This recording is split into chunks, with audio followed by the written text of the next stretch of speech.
오늘 우리에게 주시는 말씀은 마태복음 7장 1절과 2절 말씀입니다. 두 절 말씀이기에 저와 여러분들이 한 목소리로 봉독하도록 하겠습니다. 이제 마태복음 7장 1절 2절 말씀을 함께 봉독합니다. 비판을 받지 아니하려거든 비판하지 말라. 너희가 비판하는 그 비판으로 너희가 비판을 받을 것이요 너희가 헤아리는 그 헤아림으로 너희가 헤아림을 받을 것이니라. 아멘. 기도하시겠습니다. 하나님 아버지, 세상에 속한 모든 것들을 이 시간 주님의 십자가 앞에 내어놓고 오직 주의 말씀 앞에 섭니다. 주님의 엄중한 말씀이 들려지게 하시고 그 말씀에 순종할 마음을 부어주셔서 주님과 동행하는 가운데에 오직 하나님의 사람답게 살아가기로 결단하는 귀한 시간 되어지게 하여 주옵소서. 말씀을 전하는 자나 듣는 자가 성령 안에서 하나 되게 하옵시고 부족한 사람의 죄와 허물은 십자가 보혈로 덮어주옵시며 살아계신 주님의 음성만이 들려지는 귀한 시간 되게 하여 주옵소서. 모든 것을 감사드려오며 예수님의 이름으로 기도드립니다. 아멘. 명문대학교 옥스퍼드에서 주눅들어 지내던 켄달 목사님께서 한 번은 도서관에서 책 한 권을 발견했습니다. 그 책은요, 총교도 지도자였던 윌리엄 퍼킨스가 쓴 책이었는데요. 그 중에 한 글귀가 눈에 들어왔습니다. 이후 대학교를 떠날 때까지 좌우명이 되었다고 하는데요. 그 글귀, 좌우명은 이와 같습니다. 마귀의 소리를 믿지 말라. 그가 진실을 말할지라도 믿지 말라 였습니다. 마귀는 하나님인 척합니다. 또한 마귀는 우리도 하나님인 척하기를 원합니다. 어떻게요? 우리가 진실을 말하면서 남을 비판하게 만듭니다. 누군가의 잘못을 손가락질하는 것을 당연하게 여기는 우리를 향하여 예수님께서는 오늘 일침을 가하십니다. 비판을 받지 아니하려거든 비판하지 말라 말씀하십니다.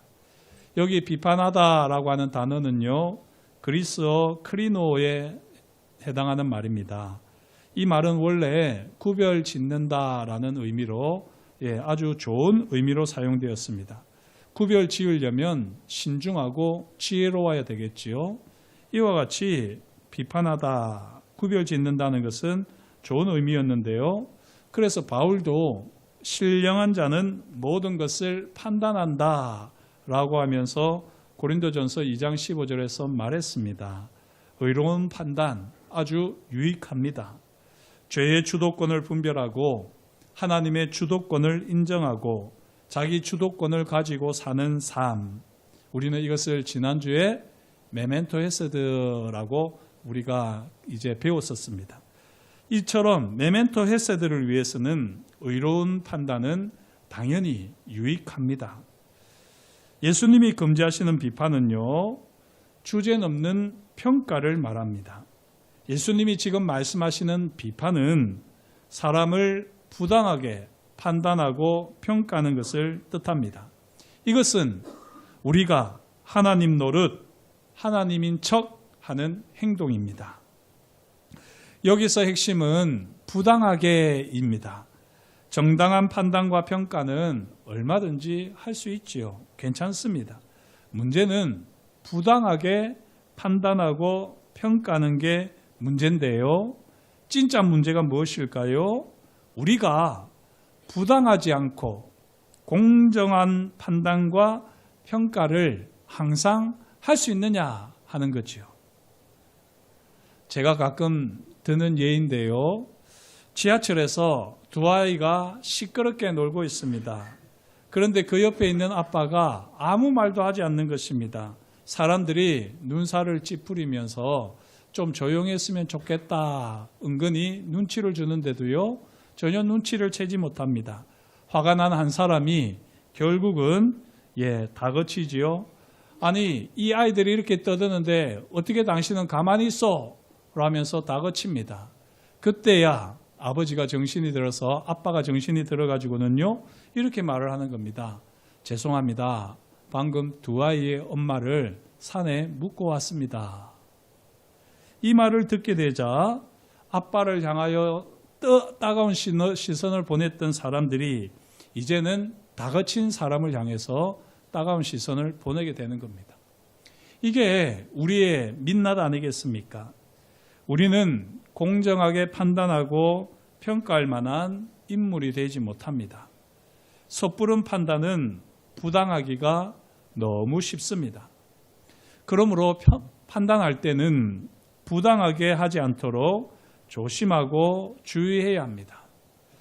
켄달 목사님은 완전한 용서라는 책에서요, 니드로 된 사행시가 부당하거나 불이한 평가를 막는데 도움이 될 것이라 제시하는데요, 다른 사람에게 또는 다른 사람에 대해 말하기 전에 우리가 하려는 말이 상대방에게 필요한 것인지 먼저 생각하면 유익하다라고 하면서 부당하거나 불이한 평가를 막는 비결, 니드를 소개합니다. 자, 이 니드는요, 이와 같은 네 단어의 첫 글자를 따서 말하는데요. 첫 번째, 필요, necessary입니다. 정말 필요한 말인가? 라고 우리는 생각을 하고 말을 해야 된다는 것이죠. 두 번째는 encourage, 격려입니다. 과연 내가 하는 이 말이 격려가 될까? 지금 내가 하는 이 말을 들으면 사람의 마음이 나아질까를 생각하고 말을 하라는 것입니다. 세 번째는 edify, 세워줌인데요. 내가 하는 이 말이 사람을 세워주는 말인가? 나의 말을 통해서 이 사람이 강건해질까? 생각하면서 말하는 것입니다.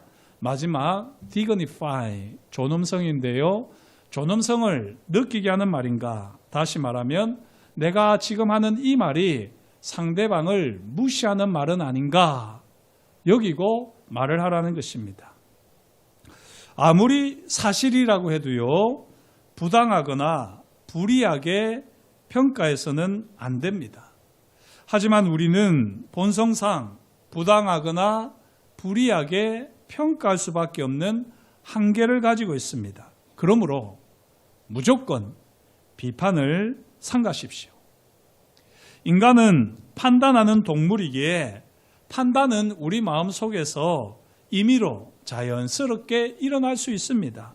하지만 그때마다 나의 판단이 부당하거나 불이한 것은 아닌지 살피면서 하나님께 물어야 합니다. 그러면서 결코 비판은 하지 말아야 합니다. 비판은 늘 거의 역효과를 낳습니다. 비판하면서 우리는 이렇게 말하지요. 나는 이 사람을 변화시키려는 거야. 이 사람을 올바르게 만들려는 거라고 라고 하면서요. 우리는 서슴없이 거침없이 비판하지만 항상 거의 매번 그 반대 결과를 초래합니다. 반대 결과가 무엇일까요? 변화가 필요한 사람은 사실 우리가 비판하는 그 사람이 아니라 우리 자신이고요. 올바르게 되어야 할 사람은 비판을 받는 그 사람이 아니라 사실은 우리 자신임을 드러낼 뿐입니다.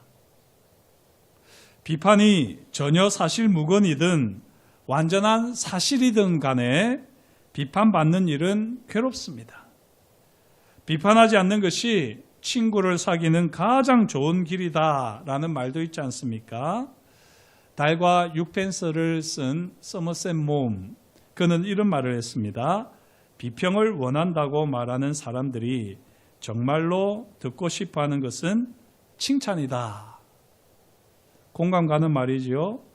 비평을 원한다고 그래 한번 솔직히 말할게 라고 하면서요.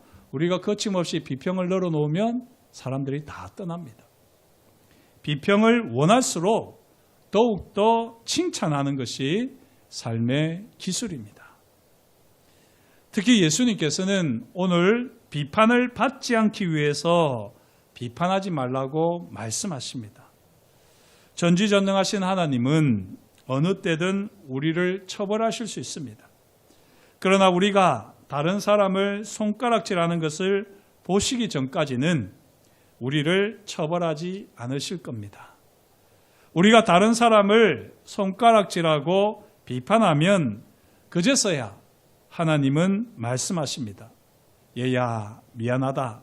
하지만 내가 너를 좀 다루어야겠구나. 네가 그 정도는 알 줄 알았는데 라고 하시면서 우리를 비판하십니다. 설마 하나님께서 우리를 비판하실까? 네, 하나님께서 직접 간섭하셔서 우리를 비판하신다고 주님께서 오늘 말씀에서 분명하게 밝힙니다. 하나님은 모든 것을 정확하게 하시고 부당하지 않게 공평하게 비판하실 수 있는 유일한 분이시지요. 하나님께서 비판하시면 그 비판을 외면하거나 무시할 수 있는 사람은 아무도 없습니다. 어떤 사람은요, 비판이 깊은 영성을 보여주는 것이라고 착각하는 사람도 있습니다. 선무당이 사람 잡는다는 속담이 있듯이요, 얕은 지식만큼이나 깊지 않은 영성도 때로는 위험합니다. 잘못된 것만 분별할 줄 아는 얕은 영성.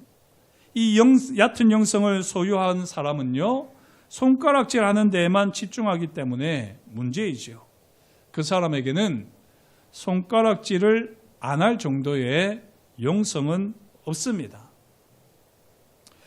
누구나 비판을 하기는 아주 쉽습니다. 아이가 칭찬하는 것보다 먼저 욕을 배우지 않습니까? 비판은 우리의 영성에서 흘러나오는 것이 아닙니다. 우리가 그리스도와 친밀하게 동행하지 못한다는 증거가 바로 비판입니다.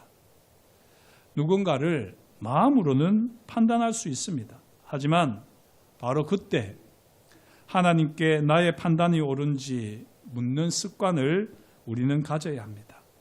그리고 말을 할 때는 앞에서 살핀 대로요, 이 니드를 떠올리며 우리가 말하고자 하는 사람에게 직접 말을 해야 합니다.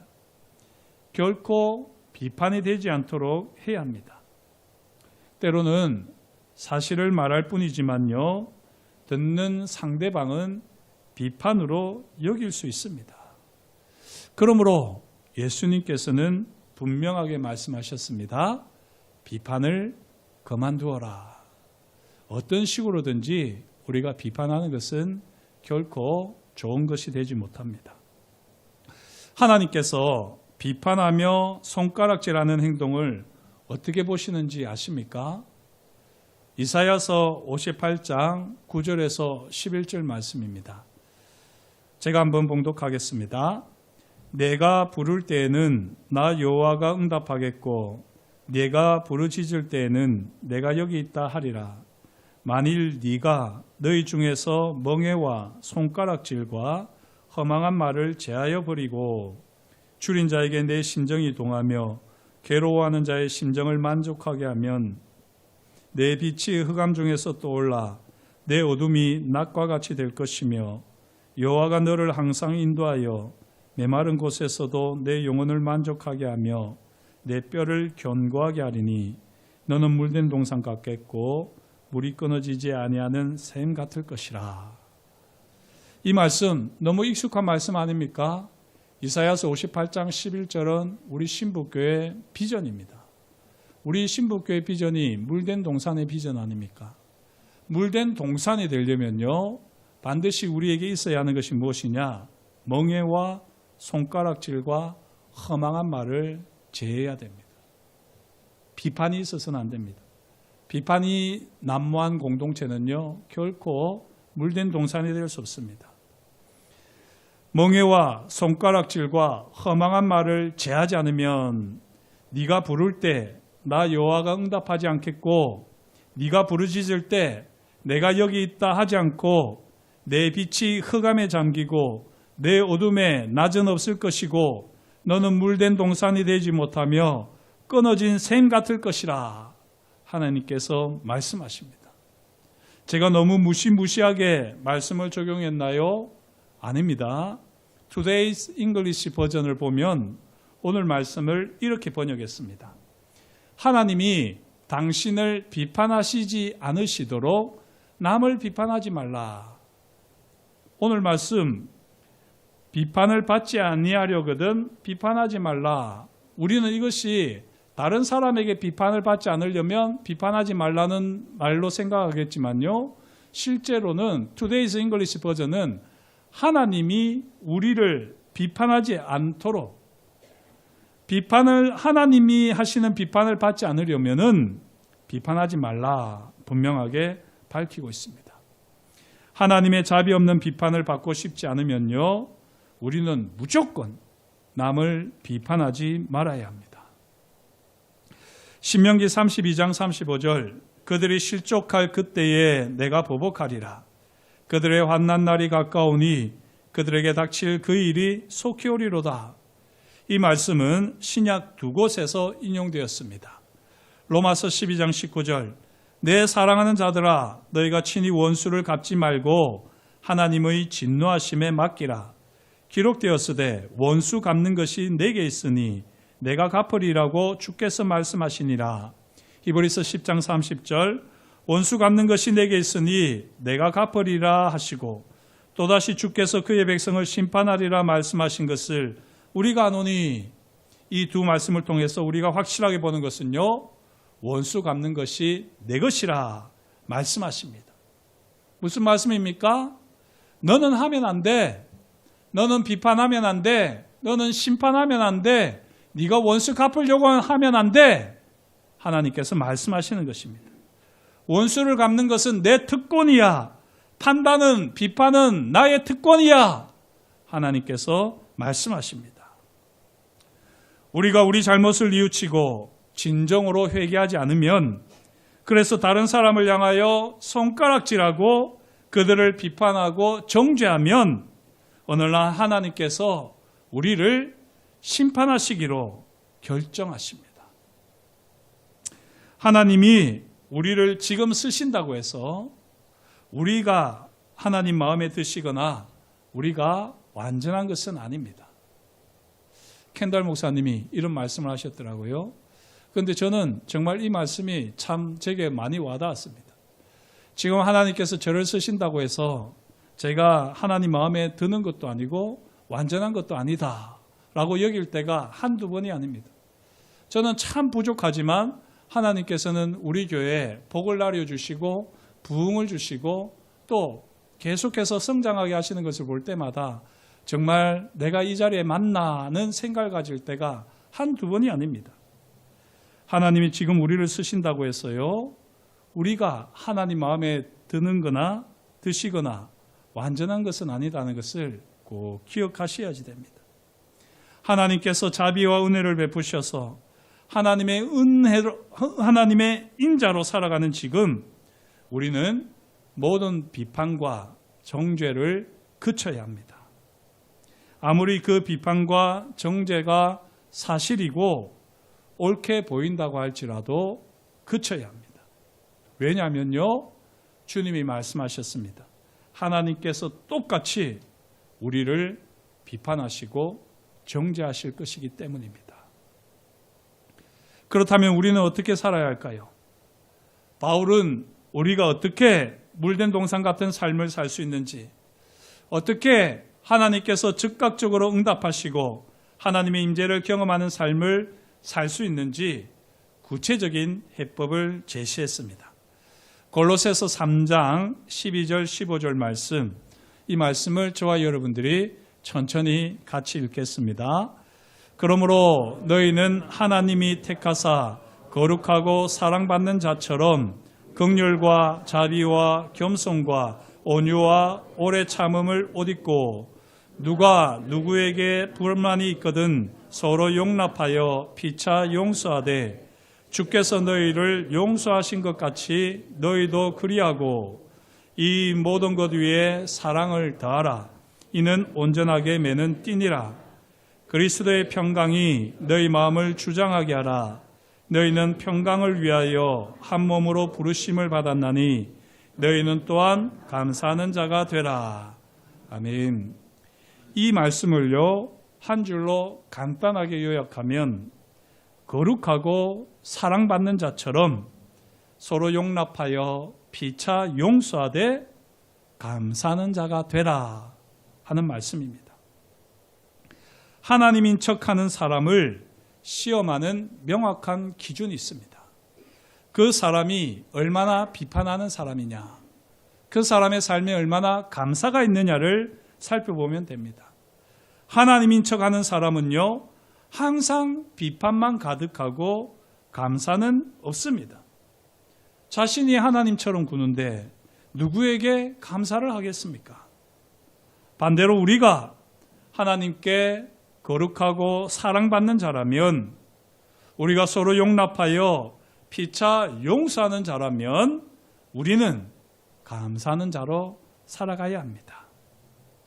사랑하는 성도 여러분, 얼마나 많이 감사하시면서 살아가십니까? 감사하지 않는 만큼 우리는 비판하는 삶을 살고 있는 겁니다. 감사하지 않는 만큼 용서하지 않는 삶을 살아가고 있는 우리가 아닙니까? 매일의 삶 속에서 감사가 넘치는 삶이 되시기를 주의 이름으로 축복합니다. 우리가 비판을 하면 누가 우리를 비판한다고요? 하나님께서 우리를 비판하십니다.